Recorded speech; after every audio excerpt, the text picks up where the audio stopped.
এটা আজকে আমার সকালের ব্রেকফাস্ট। আমি আজকে সকালে এখানে আছে হচ্ছে চুপ, কিন্তু স্পেশাল ব্যাপার হলো এটা হচ্ছে হোমমেড চুপ, বিভিন্ন সবজি, মাংস এবং ডিম দিয়ে, এবং এটা সিদ্ধ ডিম আছে। তো এটা আমি এখন টেস্ট করতে যাচ্ছি। এই যে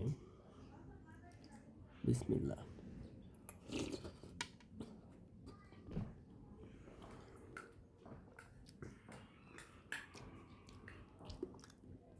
আপনারা এটা ট্রাই করতে পারেন বাসায়। প্রসেস ফুড এড়িয়ে হোমমেড ফ্রেশ জিনিস আপনারা খেতে পারেন।